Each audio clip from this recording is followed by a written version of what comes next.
Më herët jemi ndje që jemi të lanur anash, mirë po me kalimin e kohës dhe me aktivitetet të shumta të përbashkëta që i kemi pas me shumicën, do të thotë janë është zbe kjo mendësi dhe tani nuk është për me u lavdu ose me thonë që tani është krejt në rregull, por nuk është siç ka qenë. Është përmirësuar situata në krahasim me vitet apo kohën e kaluar. Patjetër.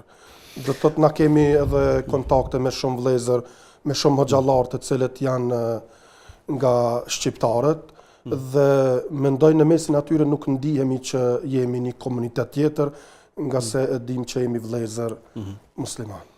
Pra bashkëpunimi me juaj me hoxhallar nuk ka bërë që të ndjeni më i diskriminuar ose më i vetmuar. Në përgjithësi hoxhallarët i kanë trajtuar ashtu siç edhe siç kërkohet.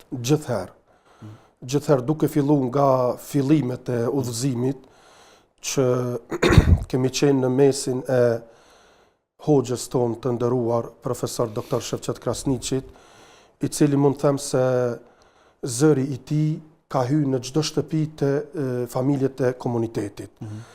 Dhe mendoj se çdo njanin me pyet kush është shkaku dhe sebebi që ju jeni të udhëzuar, ato do të kishin me thonë Dr. Shevqet Krasniqi. Do të thotë na kanë nderuar dhe na kanë respektuar. Duke fillu prej doktorit e tek hoxhallarët, pastaj jemi të nderuar dhe asnjëherë nuk kemi pas jo veç fjalë, po ndoshta edhe nuk kemi vrejt diçka që na kanë diskriminuar.